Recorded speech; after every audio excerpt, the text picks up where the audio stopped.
এবার নজর রাখবো আসানসোলের দিকে। আসানসোল ইঞ্জিনিয়ারিং কলেজে একে একে পৌঁছাচ্ছে বিভিন্ন রাজনৈতিক দলের কাউন্টিং এজেন্টরা। রয়েছে চূড়ান্ত রকমের প্রস্তুতি, পুলিশি নিরাপত্তা ব্যবস্থাও রয়েছে। আসানসোল ইঞ্জিনিয়ারিং কলেজের ঠিক কি চিত্র এই মুহূর্তে রয়েছে আমরা একবার দেখার চেষ্টা করব। আমাদের সঙ্গে রয়েছে আমাদের প্রতিনিধি আকাশ। আকাশ, দেখো যেমনটা দেখা যাচ্ছে যে বিভিন্ন জায়গায় কিন্তু ইতিমধ্যে ভোট গণনা শুরু হয়ে গিয়েছে। আসানসোল ইঞ্জিনিয়ারিং কলেজের ঠিক কি চিত্র এই মুহূর্তে জানা আমাদের।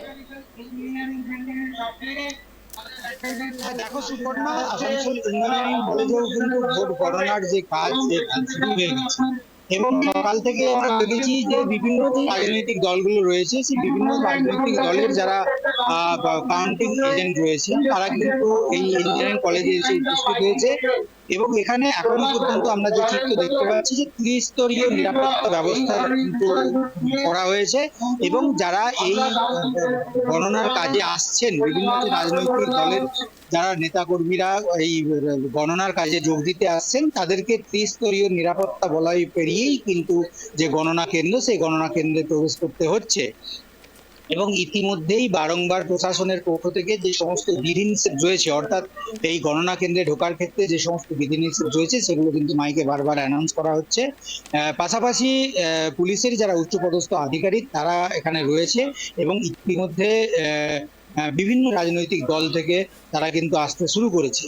দেখো, এই যে ইঞ্জিনিয়ারিং কলেজ, এখানে আসানসোলের যে 7টা বিধানসভা রয়েছে আসানসোল লোকসভা কেন্দ্রে, সেই 7টা বিধানসভার ইভিএম এখানে রয়েছে এবং সেই গণনার কাজ সেটা কিন্তু ইতিমধ্যে শুরু হয়েছে। তবে যে 7টা বিধানসভা রয়েছে সেই বিধানসভা ওয়াইজ বিভিন্ন সময় বিভিন্ন বিধানসভার যারা কর্মী সমর্থক রয়েছেন বিভিন্ন রাজনৈতিক দলের, তারা কিন্তু ধাপে ধাপে এখানে আসতে শুরু করেছে। এখনো পর্যন্ত এই চিত্রই আমরা দেখতে পাচ্ছি।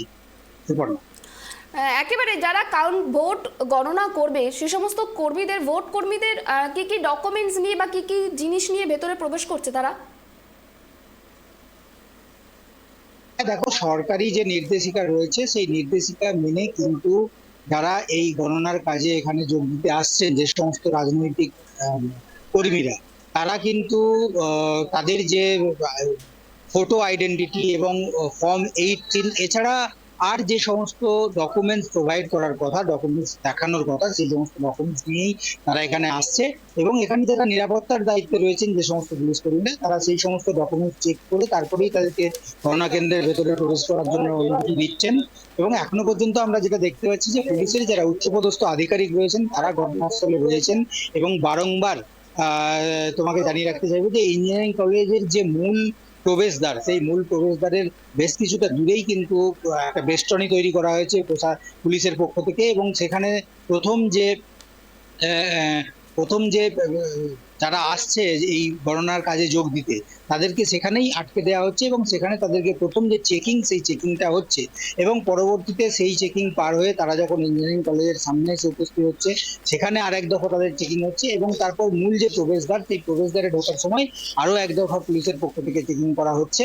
অর্থাৎ নিরাপত্তার ব্যবস্থাটা কিন্তু যথেষ্ট কড়াকড়ি করা হয়েছে এই গণনা কেন্দ্রের সামনে, এমনটাই চিত্র কিন্তু এখনো পর্যন্ত ধরা পড়ছে। সুপর্ণা, একেবারে দেখো, 7টি দফায় ভোট গণনা হয়েছে এবং আজ সেই ফলাফল প্রকাশের দিন, আজ গণনা শুরু হয়েছে। সেক্ষেত্রে প্রার্থীরা যারা রয়েছেন, প্রার্থীরা কতটা আশাবাদী?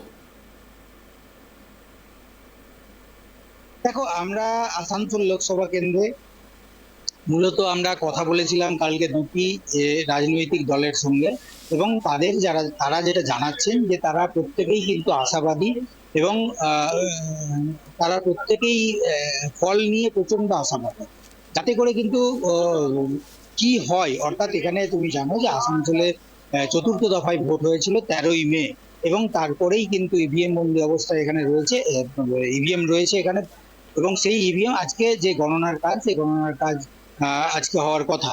অর্থাৎ আজকে এখানে যে রাজনৈতিক প্রার্থীরা এখানে প্রতিদ্বন্দ্বিতা করেছেন তাদের কি ফল, কি তাদের যে ভোট, সেই ভোটের কি ফলাফল, সেটা কিন্তু আজকে প্রকাশ পাওয়ার কথা এবং ইতিমধ্যে আমরা দেখতে পাচ্ছি তার সমস্ত রকমের যে চূড়ান্ত পর্যায়ের কাজ, সেই কাজ বা প্রস্তুতি সেটা কিন্তু একদম চলছে এবং কিছুক্ষণ পরেই আমরা জানতে পারবো যে সরকারিভাবে যে নির্বাচন কমিশনের ওয়েবসাইট আছে সেখান থেকে আমরা জানতে পারবো যে রেজাল্ট কি আসছে এবং ফলাফল কোন দিকে যাচ্ছে।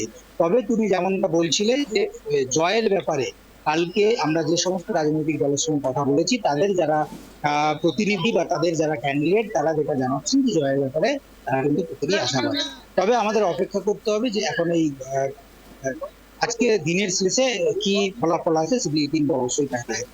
সুবর্ণা, বেশ, তুমি পরিস্থিতির উপর নজর রাখো, তোমার কাছে আবারও আসবো। এই মুহূর্তে যেমনটা জানতে পারলাম যে আমরা প্রথমে নজর রেখেছিলাম শিলিগুড়ির দিকে এবং তারপরে এই মুহূর্তে আমরা নজর রেখেছিলাম আসানসোলের দিকে।